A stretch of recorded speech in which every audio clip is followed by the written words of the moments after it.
The fault.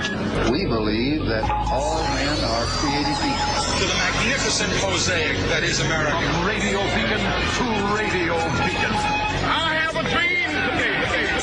Change has come to America. Believe me. Knock, knock.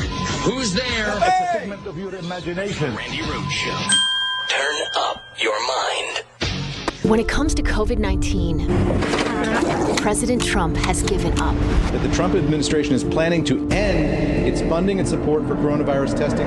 Trump got jealous of Dr. Fauci and Birx and upset by his bad reviews. That might not ever happen. So he canceled the task force briefings altogether. And now cases in the U.S. have risen, while Europe's cases have plummeted. So while Trump might be finished dealing with the virus isn't finished with us. This is what it looks like when a president gives up. Oh! Don't give up. Hi, everybody. Happy Friday, Bastids. Yeah, we're in the middle of a surge in our pandemic cases. And, of course, the Corona Task Force had not spoken to the president, with the president, in about 2.5 weeks. And that became something everybody understood was because Trump was jealous. He was jealous of Dr. Fauci. He was jealous of Dr. Birx. He was jealous of everybody who was, warning and getting it right. And, of course, he didn't really want anybody to spotlight the fact that 124,749 people, as of right this minute, have died from the COVID. So they were they had their arms twisted a little bit, not in handcuffs with a knee thing going on. No, just, a little twist. And they held a Corona Task Force briefing today. It did not go well. It really does sound, though, like you're saying, do as we say, not as we do. You're telling people to listen to local officials, but in Tulsa, you defied local health officials to have an event that, even though you say it didn't result in a spike, dozens of Secret Service agents, dozens of campaign staffers are now quarantined after positive tests. And then in Arizona, one of the hardest hit states, you packed a church with young people who weren't wearing masks. So how can you say that the campaign is not part of the problem that Dr. Fauci laid out?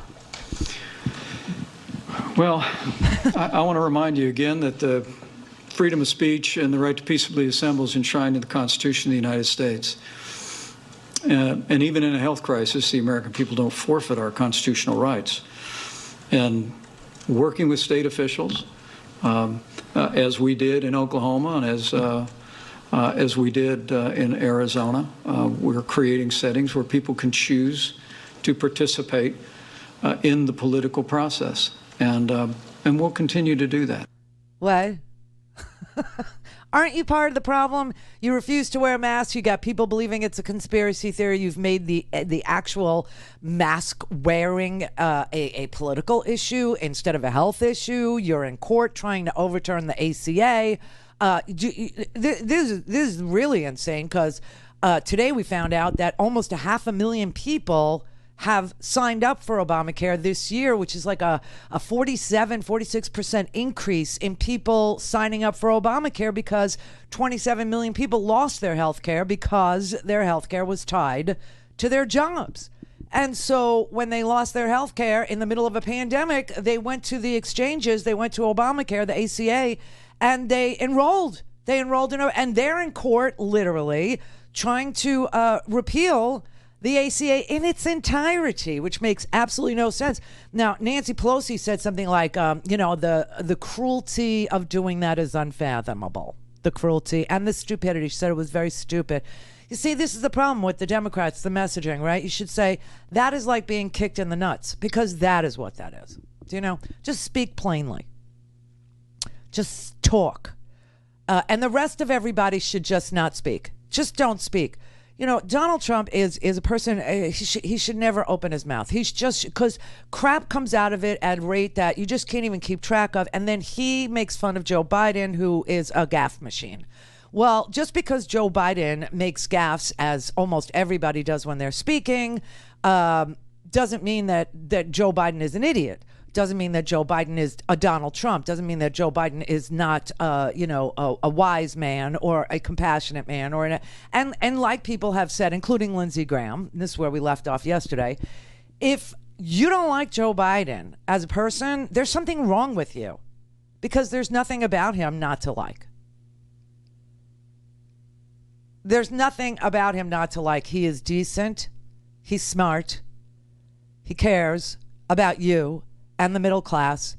And yes, he's voted for a billion things, and a lot of them were things I would have voted no on, and a lot of things he voted no on are things I would have voted for. So, what are you going to do? But I will tell you, the polls do not look good for Donald Trump, and so this is what we were saying yesterday. Now Donald Trump believes, wrongly, that in the middle of a pandemic and an economic crisis, GDP, this is crazy, GDP first quarter was down 5%. Now, that's negative growth, minus 5%. So that only encompassed 2 weeks of the shutdown, 2 weeks of the COVID pandemic, which tells you we had a recession, which I kept telling you, we had this manufacturing recession. It was a legitimate negative 2 quarters of negative growth in the manufacturing sector. It had happened. We were looking at a recession. We were staring it down the throat. And we were in a recession when this pandemic hit. And the numbers for the first quarter clearly show that we were in a recession in February. The GDP is down, is minus 5% for the first quarter. And it only encompassed 2 weeks of the shutdown. And now the predictions for the next quarter ranges anywhere from minus 30% to minus 36% to minus 44%. And the only thing that shows up as being a plus for Donald Trump is that his ridiculous base thinks he's good on economic issues, which is bizarre because we were in a recession before this all happened. But the polling is so bad that all Donald Trump is going to do now is make you hate Joe Biden. That's what he's going to do. And if you find yourself hating Joe Biden, you better check yourself because there's nothing about him to hate. Last night, Donald Trump took on Biden, and he started, listen, this interview he did with Sean Hannity was so bizarre. It was so strange. It was so off the hook. I mean, like I said, we're in the middle of a recession. We're in the middle of a pandemic. We're in the middle of an economic downturn.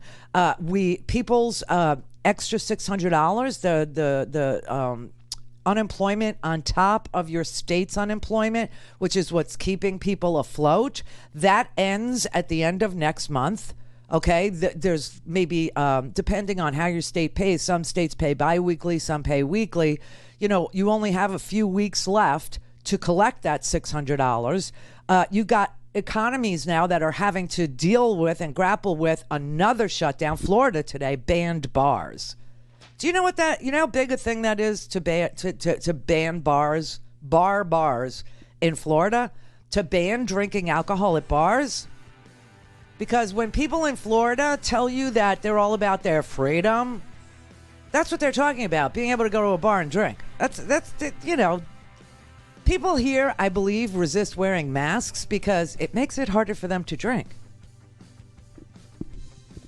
But today, Florida announced that they're suspending on-premises consumption of alcohol at bars statewide. So you better hurry up and get to the, liquor store, because people are going to be stocking up because you could still drink at home, you could still drink in your trailer, you could still drink at work, under highway overpasses, the places you normally do, in your car. It's Florida. And so if Ron DeSantis is barring bars, that's a big deal.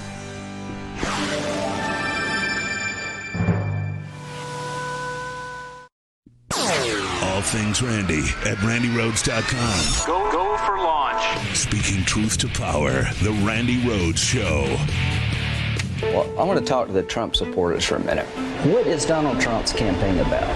He's a race-baiting, xenophobic, religious bigot. And you know how you make America great again? Tell Donald Trump to go to hell.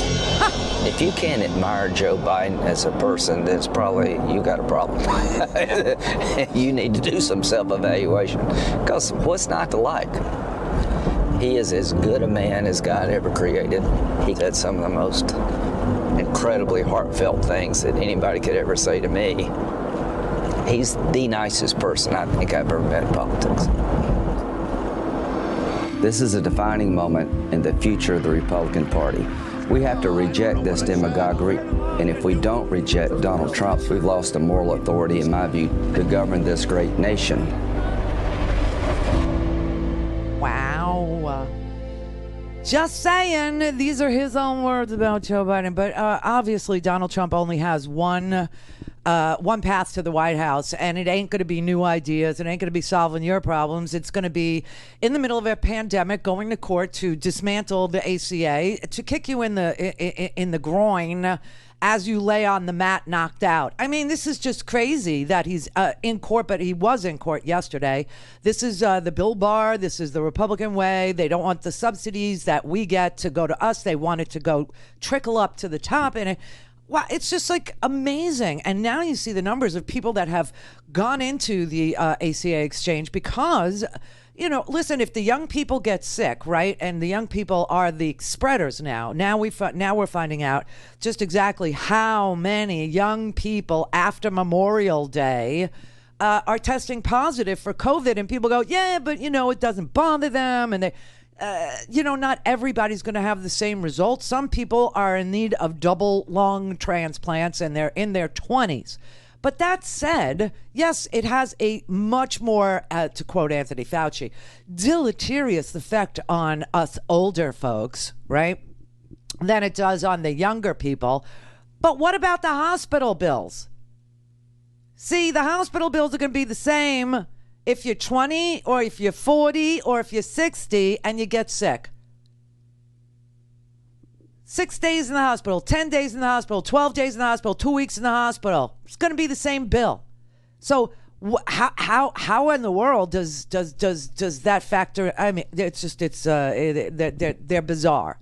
They're bizarre. And last night, in the middle of all this, in the middle of a pandemic and in the middle of GDP crashing and in the middle of obviously a recession and in the middle of benefits running out and, you know, rent forgiveness programs running out and people online at food banks as far as the eye can see all across the fruited plains. They asked Donald Trump, Sean Hannity, you know, first of all, check my Twitter feed because this freaked me the F out. Sean Hannity arrived at I guess it was Marine One that was standing there, and the guard that stood saluted Sean Hannity. The military saluted civilian Sean Hannity, and Sean Hannity had the temerity to salute them back. For those of you who never served, you don't salute civilians when you're in uniform. Period. There is no requirement, and absolutely there's no way that uniformed military salutes civilians. I never saw it. I never heard of it. It started that way, and it got worse from there. Okay, it got worse from there. So, you know, I'm in my office, and I don't have the TV on, but Howard is hate watching Fox News at 9 o'clock last night. And I'm listening to this, you know, Howard screaming at the TV and blah, blah, but I'm listening to this interview and nothing about the pandemic or plans or testing or contact tracing, nothing about the economy, nothing about, you know, extending benefits to people because we're obviously having you know what Florida's number was? Florida set a record yesterday for new coronavirus cases. You know what holy crap, this number is huge. 8,942 new cases in one day yesterday. In one day. 8,942 cases. Florida has 114,000 cases right now. Texas is being eaten up alive, right? North Carolina's not doing so well. Georgia is in the red. California is spiking. I mean, all this is going on. And there was, you know what he talked about last night? I swear to God, he talked about himself and how perfect he is. It was so sick. Listen to this. A friend of mine said, you have to be the most perfect person. They had everybody Isn't that ever. true? Think of it. A friend of mine says, you have to be the most I mean, even Hannity, you know, had the eye roll there. That's why I kept this short, because I want to show it to you again now. Watch this. A friend of mine said, you have to be the most perfect person. They had everybody Isn't that ever. true? Think of it. It's like, why am I shilling for this moron? Why? Because he knows where your bodies are buried. That's why, Sean. You know, Sean Hannity's divorcing his wife, and you know who he divorced his wife for? He cheated on his wife with? Ainsley Airhead. I can't even imagine how this affair goes, because she gets up at like 2 o'clock in the morning to do a morning show, and he works till 10 o'clock at night, so afternoon delight somewhere in Manhattan while they're wearing masks? I just don't know. But this was so sick. Hannity asked him a loaded question, you know, so that he could, because you have to keep him on task. The man can't think, all right? And so he said to him, so what is the priority for the second Trump term? Let's say we all wake up on November 4th and we hear that Donald Trump is, reelected for a second term. What are your priorities?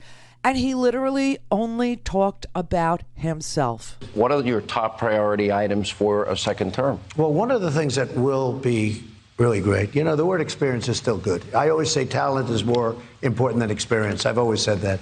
But the word experience is a very important word. It's in a very important meaning. I never did this before. I never slept over in Washington. I was in Washington, I think, 17 times. All of a sudden, I'm president of the United States. You know. Okay, I'm going to pause it right there.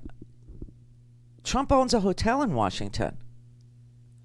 Or he leases the old Postal Service building in Washington, which he uses as a way to pay him. Foreign governments have to come and rent out whole floors. He never went to Washington. He just can't help himself, okay? He just can't help it. So I never went to Washington. I never slept over in Washington. He's got the whole Trump hotel thing in Washington, right there on Pennsylvania. I mean, this is just insanity. The story, I'm riding down Pennsylvania Avenue with our First Lady, and I say, this is great. But I didn't know very many people in Washington. It wasn't my thing. I was from Manhattan, from New York. Now I know everybody. And I have great people in the administration. Oh, my God. You make some mistakes, like, you know, an idiot like Bolton, all he wanted to do is drop bombs on everybody. You don't have to drop bombs on everybody. You don't have to kill people. If John Bolton, in fact, released classified material, should he be prosecuted? Yeah, oh, absolutely. Well, he did release classified. So that's his priorities for the second term. What? And let me tell you something. He was so off topic that, you know, Hannity would ask him a question about the economy, and then he would just shift into him talking about himself. Call in, connect. To speak to Randi, call 561-270-3844. 561-270-3844. Ex-aides, like former National Security Advisor John Bolton, say the president simply hasn't focused enough on the virus. And he didn't want to hear about the potential impact of a pandemic on the American economy and its effect on his reelection, turning a blind eye to all these early signs. Now, as for the coronavirus task force, officials have noted to us that the president has not spoken with Dr. Anthony Fauci in 3 weeks, and Dr. Deborah Birx has all but vanished from the spotlight. Advisors and allies have urged the president to moderate his tone on the virus, but we were told he just won't do it, and some advisors worry the president has simply become too stubborn to change course on the virus in time for the election. As one advisor put it to us, the Tulsa rally proved the president is, quote, mortal. Wow. So he's not going to wear a mask. He's not going to change his mind. He doesn't care, never did. John Bolton, you know, John Bolton's got a special place in hell reserved for him because obviously he could have testified on his own, told Congress, he could have told the Senate during the trial, you know, the House only indicted. And then the trial was in the Senate where the witnesses would appear. Now, Bolton's very busy saying the House, they did malpractice. And no, you did. You did. Because you knew the president didn't give a rat's ass about this coronavirus.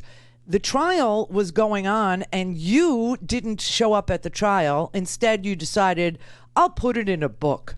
And you could have persuaded Republicans that this man was going to kill American citizens to the tune of 125,000 of them because he just didn't care. And a pandemic was just underway and a recession had already begun. And but that's why the president is attacking Bolton. Say, you know, what's your priority for the next term? Oh, well, John Bolton, he didn't have to kill us. He didn't have to. That's your priority for the. And so obviously all he's got left is to make you hate Joe Biden. Here's a guy who doesn't talk. Nobody hears him. Whenever he does talk, he can't put two sentences together. I don't want to be nice or unnice, okay? But, I mean, the man can't speak. And he's going to be your president because some people don't love me, maybe. And, you know, all I'm doing is doing my job. Don't forget, before the China plague came in, and it's a China plague, before that came in, we had the best job numbers we've ever had. We had the best economy we've ever had. We had the best stock market we've ever had, which, by the way, is getting very close to those numbers anyway. And in NASDAQ, it's actually beat those numbers. What? Applicable state taxes as well. The state taxes hopefully will. Magnificently, we are really, you take a look. Provided to shield and shelter criminal. Look, wait. You have criminals. All right. He directed the December assault and went on to assault the members of our armed forces, and you understand that very well. And let me begin by wishing you a beautiful, look, you remember this? Do you remember they were trying to take Christmas out of Christmas? You remember? We begin our, hey, look, this is a good place. Is this a great thing to do? You came from wherever you came from. And they've got to start being partners to keep this incredible, really, look. We ended the look, you saw it, NAFTA catastrophe, and that's what it was. We are really, you take a look. Look, wait. And you understand that very well. Look, you remember this? Hey, look, this is a good place. It's incredible, really, look. NAFTA, look, you saw it. Look, you saw it. Look, you saw it. Look, you saw it. Look, you saw it. How dare he? How dare he criticize Joe Biden for speaking poorly or having gaffes? I mean, the idea that nobody has them is just, it's so ridiculous. But this is all about you being told to hate, you having to dislike or disbelieve that Biden is capable of being the president of the United States, and that Donald Trump is. Look at where we are. Do you really think that if Hillary Clinton were president of the United States, we would be where we are? Do you really think if Hillary Clinton were president of the United States that a virus would have gotten 125,000 people dead already? That we would have 2.5 million people infected? No, that would never have happened. Not a chance. No way. You think she would have squandered Obama's recovery? No, I don't think she would have. It's the economy, stupid. That's the way she was governed. That's the way she was raised. But yes, people had negative, feelings about Hillary Clinton because for 25 years people pounded on her, and then she added to it by saying some really horrendous things about super predators and I don't stay home and make cookies. You know, I mean, she added to a lot of the disdain that people have for her, and then the pledged electors aren't really pledged, and yeah, there was a lot. But when Donald Trump got hold of her and he started tweeting out, anti-Semitic tweets with Jewish stars and money and Soros and a deep state and her emails, and she should lock her up. And people actually began to stay home rather than vote for Trump, but they would not vote for her. That will not happen with Joe Biden. No one hates Joe Biden. And this is what he's banking on. This is what he's going. So in the next we vote really soon. Okay, we got 4 months left. We vote really soon, and it can't happen fast enough for me. Brother David. Sister, it can't happen fast enough for any of us. Where are you? I'm still in Kansas. Oh, because you came up in Missouri. Oh, well, we're very close I to know. the next coming hotspot. It in Oklahoma, we abut, and don't get me started, sister. Quick shout out to the Facebook streamers in the chat room. You know what to do. Follow the tweets at hashtag Randi Rhodes and RandiRhodes.com, and all will be made clear. Here's the thing. They know they're going down. It is so clear they're going down. I go to work every day, and you know where I work. And it feels going down. And in the middle of call after call after call of somebody who's just lost somebody to COVID, which is what I deal with, this with the ACA and take it away. It can't be born. It won't be born. And you're absolutely right. His only hope is to make everybody hate Joe Biden. And that's not going to happen. It's what he's trying to do. It's all he knows. It's all he knows. It's the Roy Cohn School of Defense, right? You just make the person who's accusing you somebody that everybody despises, and then even if you did this horrible or a scorecard of horrific things, they will hate the other person more. They will hate the prosecutor, or they will hate the defendant, or they will whatever it is. This is his MO. It's what he does, and it isn't going to work with Joe Biden. No, it won't, especially if he picks the right person as his running mate. But even without, I would vote for Joe Biden in a can of beans at this point. Yeah, I would vote for my shoe.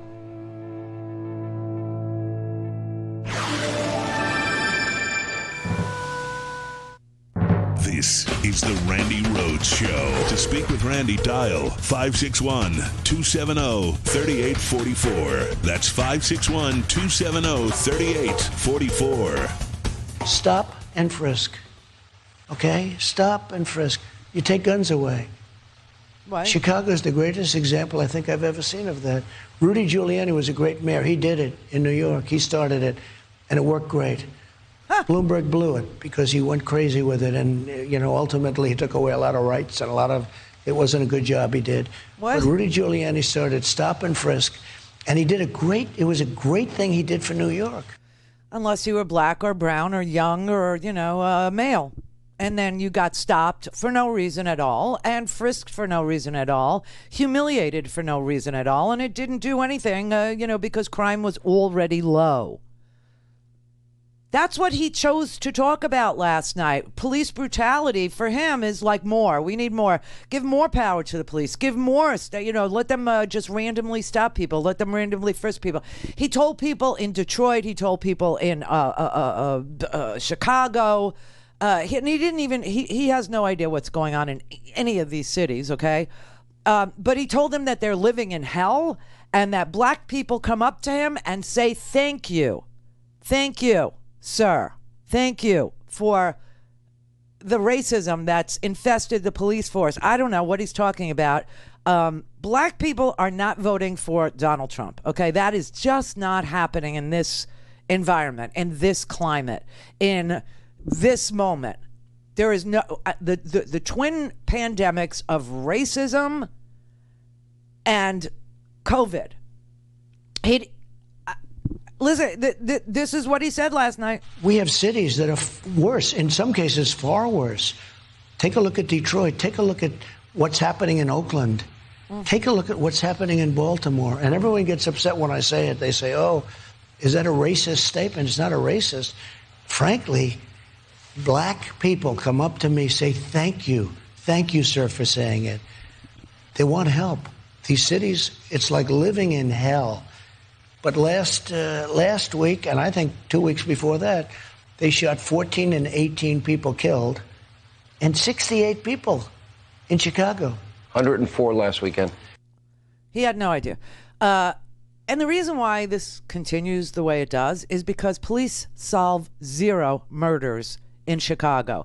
You had 51 black women who were strangled, okay? Just so you know.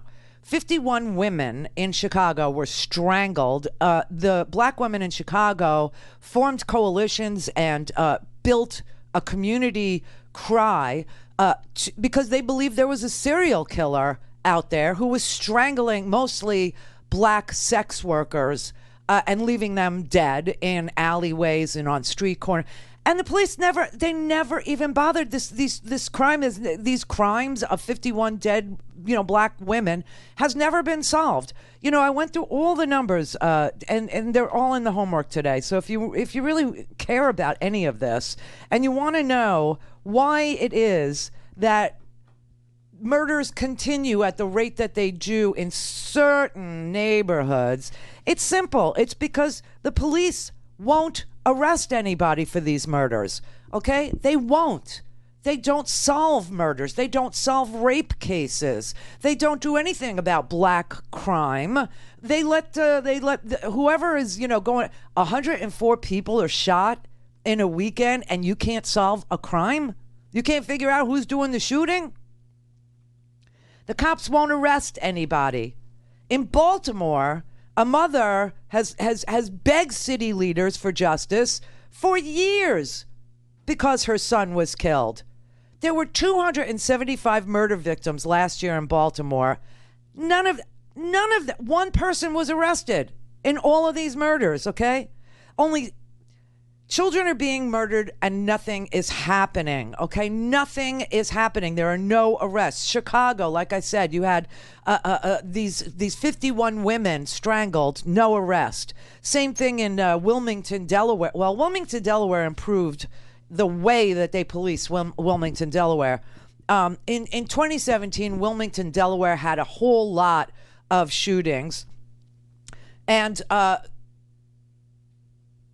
they started community policing, and now the rate of homicides is way down.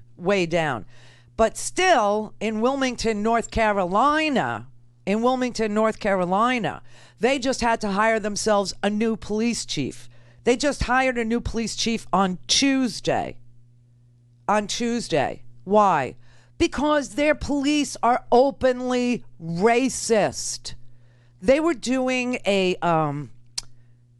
apparently they do these reviews of videotapes and reviews of, the police car tapes that are made during patrols. And a new police chief came in. His name's Donnie Williams. He just came in this past Tuesday. And somebody that was doing the review of the police tapes heard these police officers, 3 officers, talking about slaughtering effing N-words on tape. After, during the Black Lives Matter protests, they said it's going to lead to a civil war. Quote, "I'm ready. I'm buying assault rifles. We're just going to go out and start slaughtering them effing N's," he said. And these openly racist conversations happen between the police officers were sitting in their cars talking through open windows, okay? So you had a 44-year-old officer, a 50-year-old officer, and a 48-year-old officer. And these tapes, which they say, that was an accident, we shouldn't have, they released these tapes Wednesday, and they talked like this for 2 hours. 2 hours on these tapes. Quote, "Wipe them off the effing map." Kevin Piner was the officer that said, "Wipe them off the effing map about African Americans. That'll put them back about 4 or 5 generations." These conversations went on for 2 hours, okay? They said the conversation got interrupted because one of them got a call, okay? And so he went out to answer the call, and he came back, and they picked up right where they left off. And they talked about black officers on the force, calling them a piece of crap, except saying it. And he said, that officer was sitting on his ass during the protest. Let's see how his boys take care of him when crap gets rough. See if they don't put a bullet in his head. And then they went to check out an alarm. And then an hour later, they came back. And they started talking again about a black woman and called her a racial slur. Quote, she needed a bullet in her head right then. Move on. Let's move the body out of the way and keep going. Then they proceeded to talk about a black judge who one of the police officers called an effing Negro judge. An effing Negro judge. And he said, it's too bad because not all of them are like that. And then Officer Piner said, well, most of them. And this other guy said 90% of them. 90 effing% of them. See, and they won't solve crime in neighborhoods where children are getting shot. They won't solve the crime. I just keep looking at like all of these unsolved crimes.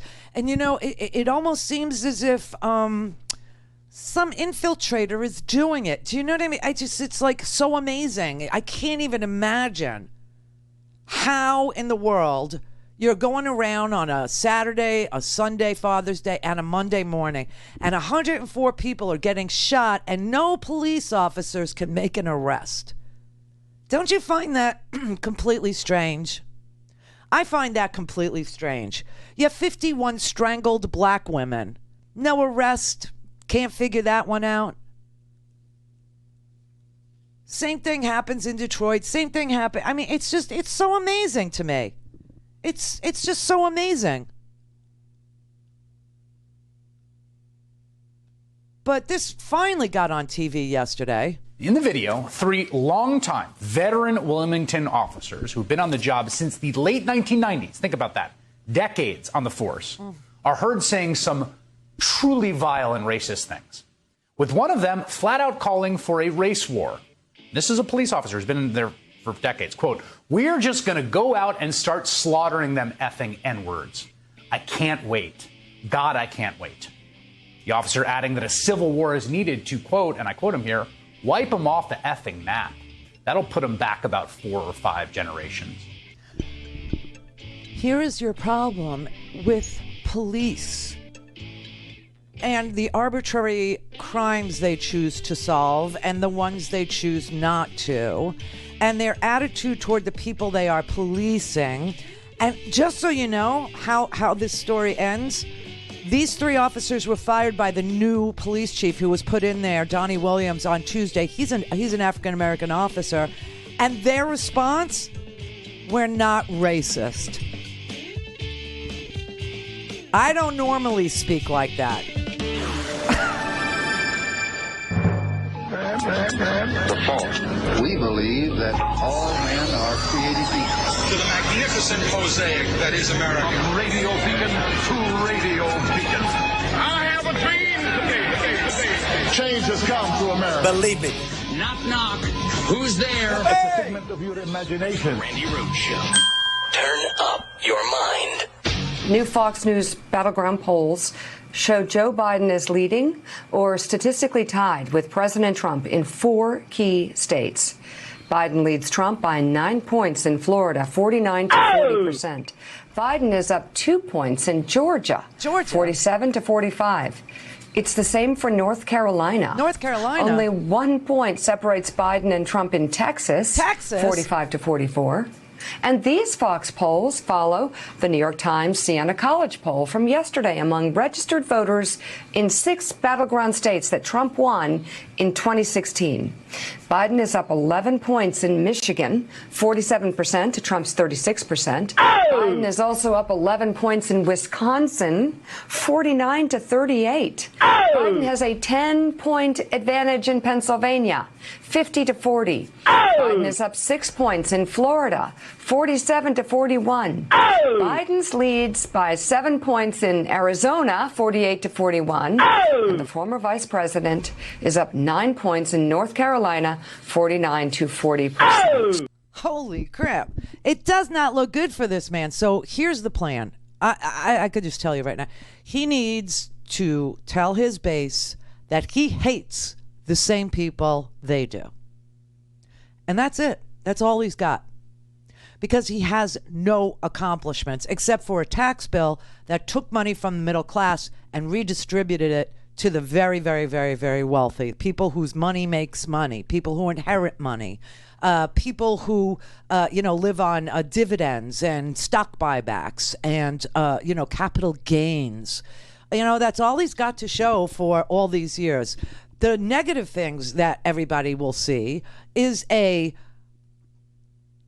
massive pandemic of biblical proportions, an apocalyptic increase in cases and infections, and also this twin pandemic of racism. And so it's all he has is to make his base, which is dwindling, okay? Like I said, according to Gallup, only 25% of Americans even identify as Republicans. So whenever you see a number that says, 87% of Republicans still support Donald Trump, you have to realize that is 80% of 25% of the country. And that's why it's so pathetic. And that's why there's a greater likelihood that he will not run for a second term than he would win a second term. But that's no excuse for us to, get lazy and not show up. But here is where we are. We have dead people in the streets at the hands of police, the last line of defense if somebody, attacks you, right?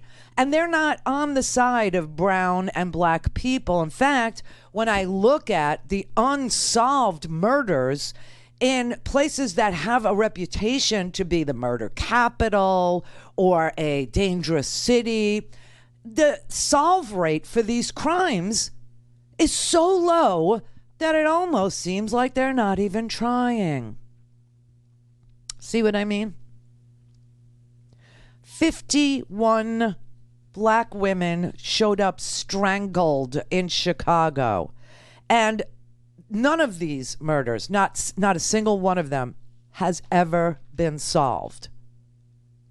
Has ever been solved. You had 23 murders in Wilmington, Delaware, and only one arrest. Only one arrest. They're not even trying. That's why the numbers are so astronomical. That's why the cops won't arrest anybody. I was looking at Baltimore, okay, where a mother, after all these years, it's actually months after her son was attacked on the street and killed, and she was able to provide a description. She said it was two guys. They came up, they ran up real fast on him, they shot him down. He was attacked, they had on hoodies, and he was shot while standing on a corner. There's not been any person of interest. There hasn't been nothing at all. No one's doing anything. And her cry is it's going to get worse and worse because they won't do anything about it. So Donald Trump is going to exploit this violence, which is due to a lack of investigation, due to a lack of care, due to a lack of trying to solve any of these crimes, any of these murders. And he's going to point to it, and he's going to make you afraid of it. And then he's going to say, we need to, stop and frisk brown people. That's the answer. It's really sick. It's really scary. It's unacceptable. You did have 104 people shot in Chicago over Father's Day weekend. 15 were fatally shot. And I think they took in one person of interest. Maybe. Yes, one person of interest was taken into custody after people identified a person as a possible shooter. And that's it. And this went on Friday night, Saturday night, Sunday night, Monday. And they don't even try. They don't even try. And it's really sick. In the video, 3 longtime veteran Wilmington officers who've been on the job since the late 1990s, think about that, decades on the force, are heard saying some truly vile and racist things, with one of them flat out calling for a race war. This is a police officer who's been in there for decades. Quote, "We're just going to go out and start slaughtering them effing N-words. I can't wait. God, I can't wait." The officer adding that a civil war is needed to, quote, and I quote him here, "wipe them off the effing map. That'll put them back about 4 or 5 generations." All 3 officers have now been fired for misconduct. The city's new police chief, Donnie Williams, making the announcement yesterday. When I first learned of these conversations, I was shocked, saddened, and disgusted. There is no place for this behavior in our agency or our city, and it will not be tolerated. That was his first day on the job, one of his first actions as a head of police in that town. First day on the job. Like I said, this happened. The police chief was sworn in on Tuesday. And then suddenly on Wednesday, there was a release of these tapes, which had probably been sitting there, and people who review these tapes knew that was the quality of officer that had been on the police force since the 90s.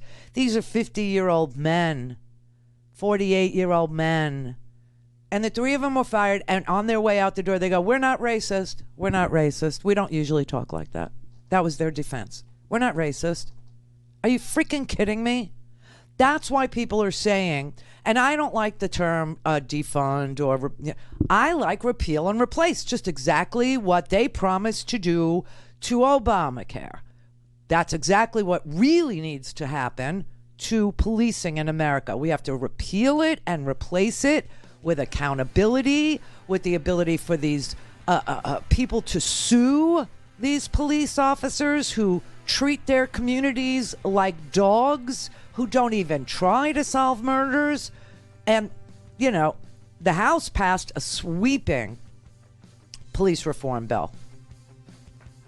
I think it was yesterday they passed it. And the Senate couldn't get anything done. They just couldn't. You know why? Because Mitch McConnell was going to use the procedure. This is what Mitch McConnell was going to do. Tim Scott wrote a police reform bill. It was really pretty empty and toothless. But it was something that could have been debated, except Mitch McConnell told the Senate, what we're going to do is we're going to put it on the floor, and then tomorrow we're going to vote on it. No debate. And the Democrats just said no.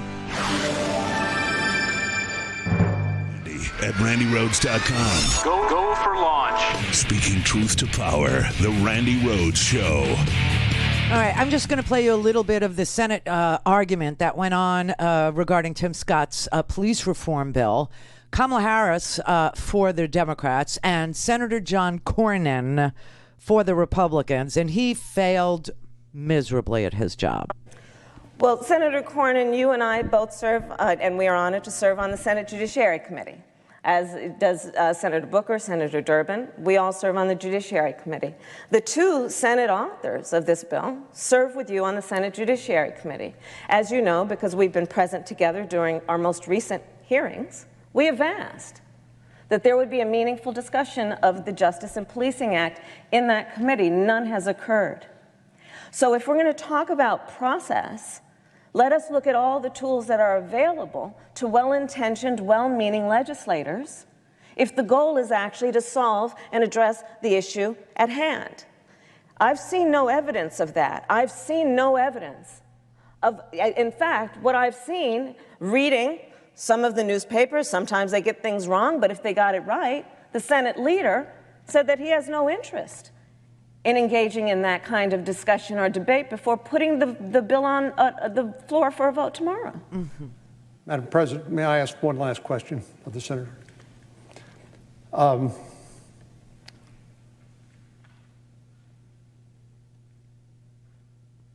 I'm trying to fathom, Madam President, is why the Senator would rather have these negotiations occur behind closed doors as opposed to here on the floor of the Senate for the American people to see broadcast on television. Don't you think that sort of interaction and debate and negotiation out in front of all 330 million Americans would be beneficial to healing our country and coming to some consensus about what the appropriate reforms should be? Indeed, that is the beauty of the Judiciary Committee. Our meetings are public meetings.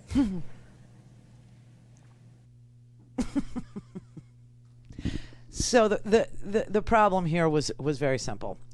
Cory Booker, Senator Dick Durbin, and Senator Kamala Harris had a reform bill that they wanted to be considered alongside Tim Scott's bill, which was pretty empty. It didn't do anything about qualified immunity, meaning you could never sue a police officer if he killed you, right? It didn't do anything about the no-knock warrants. It didn't do anything to ban chokeholds. Okay, it was basically some empty bill that said, well, if you don't do chokeholds and nobody dies of a chokehold in your state, we'll pay you. We'll pay you. Everything with them is about money, not about training, not about prevention, not about, de-escalation. No, it was about, okay, if you don't kill somebody, then we'll give you extra money at the end of the year. It was a ridiculous solution to a terrible problem. And so Kamala Harris and Cory Booker and Senator Dick Durbin sponsored a piece of legislation that actually would be more in line with what the House passed, a sweeping police reform bill that bans chokeholds, that actually, if you're an officer and you're accused of misconduct, you would get prosecuted, no more qualified immunity. And the House had passed a bill just like that. And so, but Mitch McConnell told Cory Booker, Kamala Harris, and Senator Dick Durbin that he would not even consider their bill, that they had to vote on Tim Scott's bill as soon as it was introduced the next day without debate.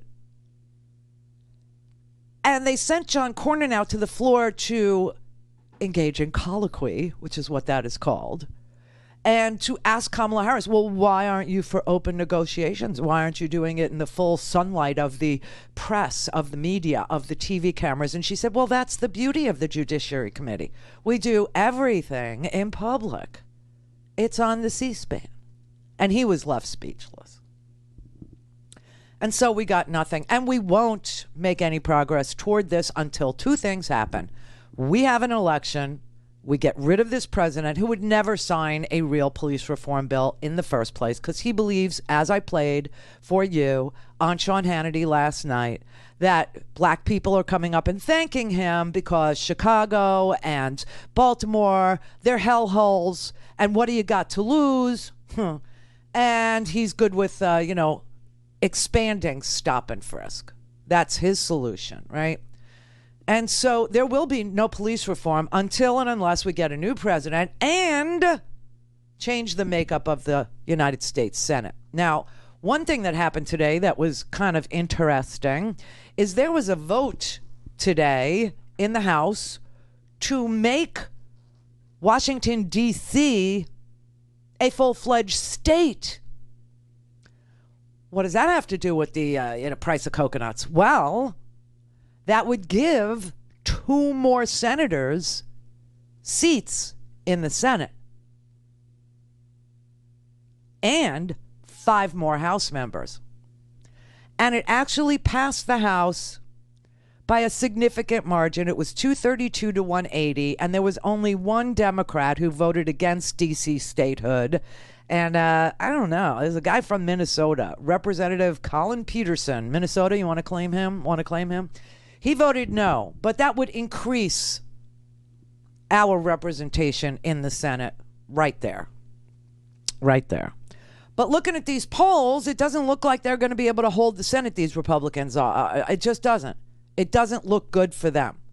And apparently they're willing to go down with Donald Trump. Apparently, I would guess, just from listening to John Cornyn tell the people of Texas yesterday, even though he voted 20 times to end, dismantle, destroy the ACA 20 times. In fact, Texas, as you know, is the lead plaintiff in the Supreme Court case to dismantle Obamacare without a replacement, without any replacement. But yesterday, John Cornyn was telling people in Texas, isn't it great that you have the ACA since all of you are getting sick and all of you are losing your health insurance that was connected to your employer? Well, now you can go enroll in Obamacare. So I have a funny feeling that people who don't pay attention are going to be wooed by their late-breaking news that suddenly they're for things like the ACA. Suddenly they're for things like police reform, and it was the Democrats' fault. And, you know, this is like Bolton. Bolton is out there, and suddenly he's for testifying. It's just that the Democrats who indicted him in the House didn't indict him on all the crimes he did, so therefore I didn't testify at the trial in the Senate. I mean, this is ham-handed thinking, but it might work with people who don't pay attention, because they can't figure out that the House only indicts and that the Senate had a trial with 0 witnesses because Bolton demanded that the Republicans subpoena him to appear. And of course, they were a brick wall against subpoenaing any witnesses. They actually had a trial and voted without calling one witness. And they controlled it. They controlled it. And that's what they chose. So for those of us who pay attention, our job now is to talk to people who don't.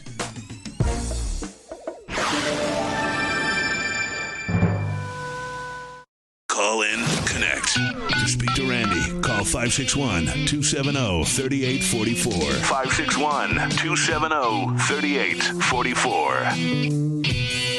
Striking new evidence today that President Trump's path to re-election is a difficult one. According to the latest New York Times Siena College poll out this morning, Joe Biden is leading by double digits in Michigan, double digits in Wisconsin, and double digits in Pennsylvania. Biden's also ahead by 6 points in Florida, 7 points in Arizona, and 9 points in North Carolina. He also appears to be making deep inroads with some traditionally Republican-leaning groups, especially white voters. And this is really the first clear indication that we have that the national lead that Joe Biden has taken is really getting into those key swing states. And today, both candidates heading to battleground states, Biden and Pennsylvania. I will not abandon you. I will not leave you to face these challenges alone. That's what the presidency is, a duty to care. And the president in Wisconsin. I understand manufacturing. Remember, manufacturing was never going to come back. Well, it did come back. No. With just over 4 months out until Election Day, many Democrats and progressives are nervous about jumping to any conclusions at this point. Whatever you've done so far is not enough. But we've now had a couple of consecutive weeks of straightly, objectively terrible polling for the President of the United States. And so the pressure is really on Donald Trump right now to change where this race is and also where the conversation is. Yeah, and he'll never, ever, ever change where the conversation is. That's the problem.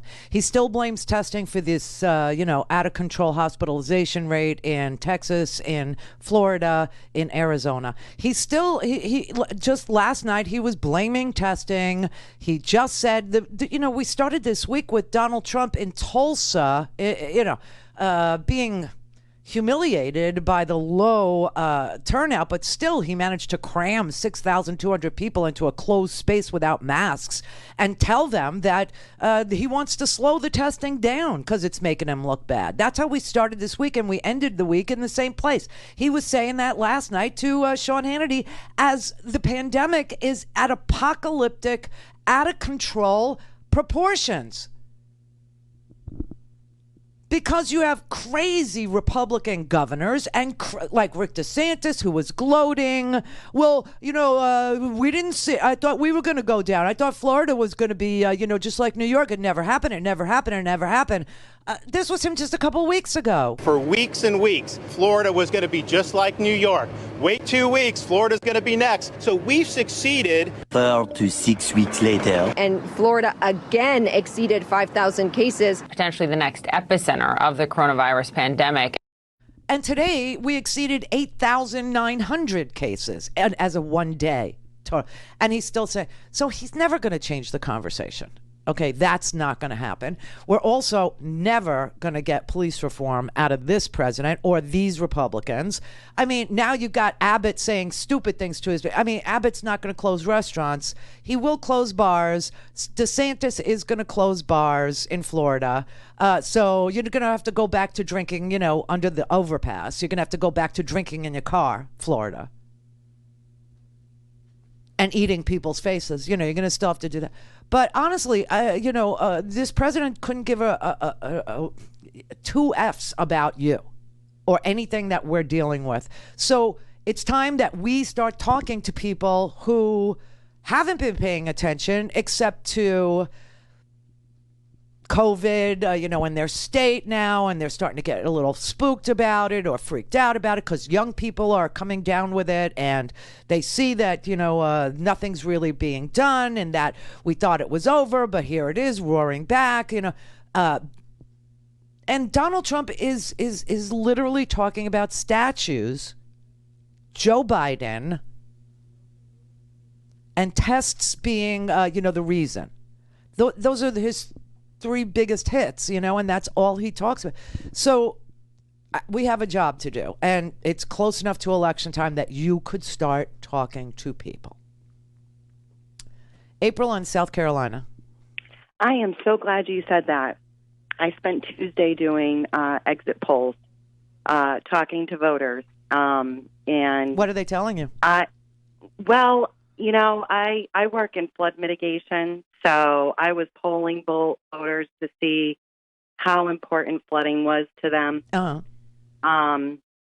But I haven't been paying attention, right? Because we just had the primaries. I was doing an autopsy on those election results, then doing exit polls in this last runoff on Tuesday. So I didn't know what happened with that bill, and I called because I was having a really hard time reconciling what Senator Scott said, which his claim, race politics, and I was struggling with that. So I was really it's difficult break because that down, and you did great. You broke it down for me, so thank you. Oh, you're welcome. So here's why the Democrats had to block Tim Scott's bill, because please do. It's so simple. If they would have not blocked his bill, then Mitch McConnell would have put it on the floor for a vote the very next day without debate. That's why they had no committee, no committee review. Exactly, and that's ridiculous. That's unacceptable. And consider this: the House just passed this massive reform bill that is meaty, that has some bite to it, that really could make a difference. And so in the Senate, Kamala Harris, Cory Booker, and Senator Dick Durbin of Illinois, they all got together and they crafted their version of it, and Mitch McConnell wouldn't even allow it to be discussed. So that's why I'm telling you that, it's not going to happen. They're going to try again before July 4th, but it's not going to happen with this Senate and Mitch McConnell, who's got to be defeated. He absolutely has to. Oh, he's got to go. I mean, his rules, it's ridiculous. I'm still watching. I still don't know.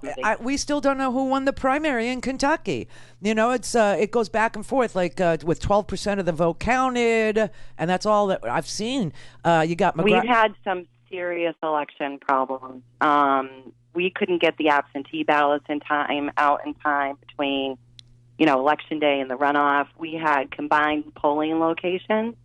So voters were getting the wrong ballots. We have no full understanding of how many voters. It's been a nightmare. It's been a nightmare. That's all I could say. I'm scared to death. I know. But I am too. I really, I always vote in person. It's just because I like to see what's going on and tell people, what I saw. Be a watcher. Yeah. Yeah. Exactly, poll watcher. And Howard's usually an election judge. I mean, he volunteers because he's a lawyer, and so he does that. But honestly, I am so terrified in the age of COVID about whether or not people are going to get their absentee ballots in time, who's going to be sending them. You can't do the door-to-door canvassing. We lost all our races. We had 5 races that I was endorsing, and we lost all 5 during COVID. Yep. Wow. So... Well, thank you, sweetie. You're the best. I love you. I love you more. Friday. Yes, thank you very much. Happy Friday to you, April. All right. Thanks for calling me. Okay. Anybody else?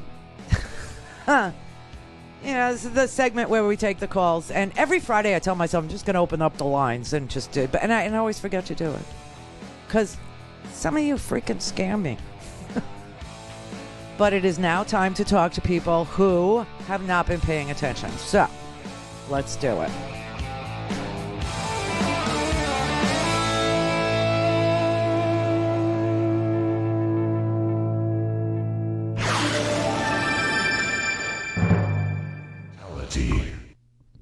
This is the Randi Rhodes Show. To speak with Randi, dial 561-270-3844. That's 561-270-3844. All right, it's Friday. You bastards. Oh, thank God. Hot tub, beer, at home, bars are closed.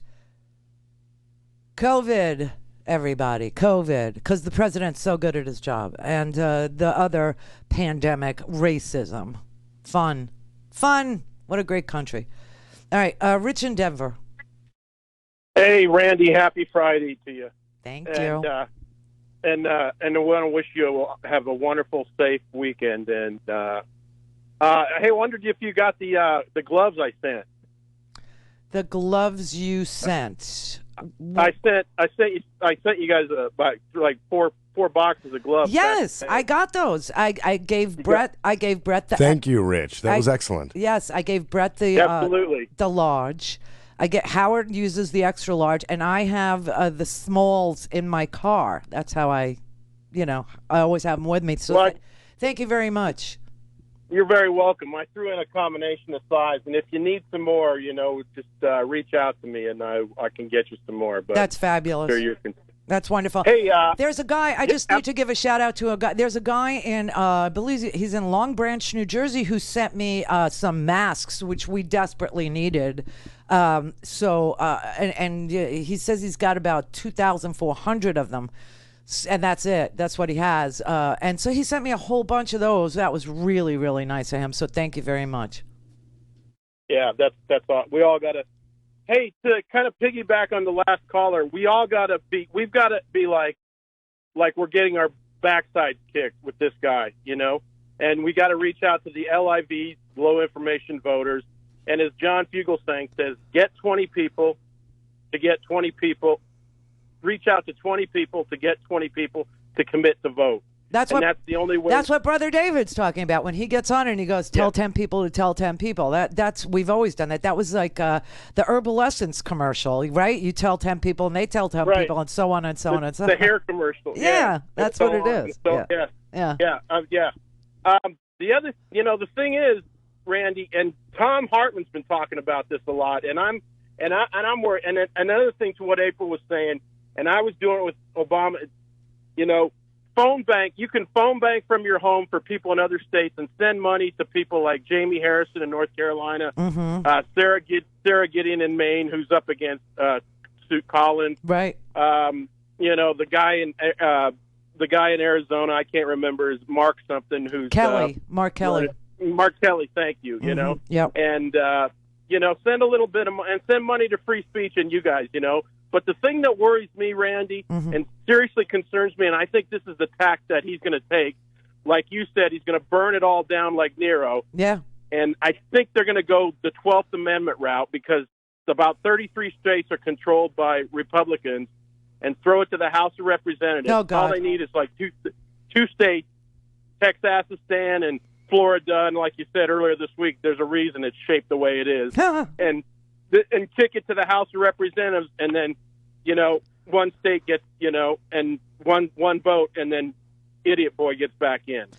That is frightening. That is absolutely frightening. Yeah. Okay. So, and these are the things that run through my mind, too, just before I turn off the lights. I think about all this crap, and sometimes I wake up in the middle of the night, I swear to God, and I just sit up in bed like I've been, in The Exorcist or something. Something just, imbued me with an evil spirit, and I just wake up thinking about every single possibility for him to contest the results, for him to rig the results, for people not to be able to vote, for people not to get their absentee ballots and show up in one polling place in Louisville or one polling place in Palm Beach, or, it's very freaky, but we only have a couple of months left.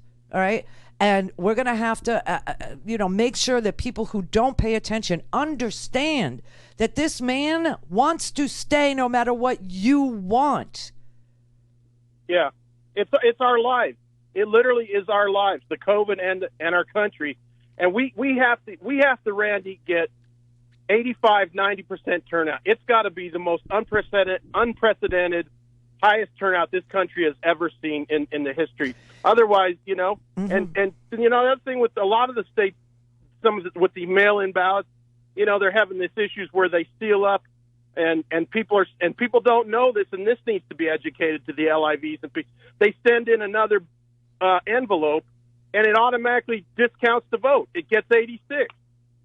So where these states with the mail-ins where there's high humidity, and they destroy the envelope, sending it back or whatever, so they send in another one, and the people, it's like it's same. I feel the same way, Randy. I sit up, I lay up bed at night and just worry that we have to be like President Obama says. We have to act like we have done nothing, and we have to be, as another pundit said, work all the way through and don't even bother on the election night, and wake up the next morning to check whose result and act. And that's the way it's got to be, basically, till the 4th of November. Yeah, I know. Just go out and kick butt and listen. I think everybody gets the dire predicament we're in, because COVID is so. It's invisible. You can't see it. It is killing people. They know somebody who's had it. Everybody is, aware of it now. The police brutality, it seems like America woke up. It does. It seems like, decent Americans who weren't paying attention saw what happened to George Floyd, saw what happened to Ahmaud Arbery, they understand what happened to Breonna Taylor. They know this girl was killed for sleeping in her own damn bed, and that her boyfriend, who tried to defend his home and hearth with a legal gun, was the only person arrested. Now, they've since let him go, obviously. But I think people are sick and tired of being sick and tired. I think they're sick and tired of not being able to turn on the TV in front of their children because the president is calling football players sons of bitches, or saying black people live in hell holes, right? I mean, I really think America gets it. I don't think they pay as much attention as they should, because the situation we find ourselves in is so deadly. I don't think they understand that Bill Barr is literally destroying the rule of law in this country. But I do think they understood that we had at least 2 justice systems, and now they're starting to understand that there's more than 2, right? Right. So I've heard you say that before. When Liz Warren said there's 2 justices, and you said there's more like 7, Yeah, for sure. Yeah. I mean, come on, there's a justice system for politicians, and then there's a justice system for police, and then there's a justice system for white people with money, a justice system for poor whites with no money, and then there's the black system that does not at all even try to achieve justice. So, yeah, we got a whole lot of justice systems, and depending on who you are and how you're situated, that's the one you'll experience. And, as everybody says, all politics are local. We've got to get. That's another thing. I just wanted to tell April. I just wanted to put this out there for April. Federal police reform is interesting, okay? But the real police reform comes from your mayor, because the mayor of your city or town controls the police and sets the rules. So truly, police reform has to come locally. The federal effort has to focus on the federal issue, and the federal issue is qualified immunity, meaning these police officers never see the bar. They never go to court. They're right. Exactly. And that's the federal issue, right? And that's why Tim Scott's bill was, a non-starter for people who really want reform, because it didn't include that. Randy, he's a sellout too. He's an Uncle Tom. I don't want to, call him names. Well, okay, maybe, but he voted against. He voted against impeachment. He basically, he's a Dino. A Democrat name only. I mean, when push comes to shove, Listen, I think it was really disgusting that they chose Tim Scott, their only African-American representative, that they chose him to be the face of police reform. Right there, he should have said, why me? Why are you choosing me? Isn't that, kind of slippery? Right? But he didn't. He thought he could try. I saw him speak. He did get emotional. He told his stories. His stories are shocking and ugly and typical all at the same time. There's nothing shocking about what he told, which was they wouldn't let him into the Senate because the Capitol Police didn't know who he was, even though he was wearing a Senate pin. Yeah, because he was black. He said he was been pulled over 7 times for being black while driving. He said that he was pulled over one time, not for not signaling, but for not signaling early enough. And still he came up with an empty piece of legislation because Mitch McConnell crafted it. So they're going to try again, like I said, July 4th, before July 4th. Tim Scott really ought to say, I don't want to be the face of this. I don't know why you picked me in the first place. Do you know what I mean? But let's not call him names, because he did tell his story.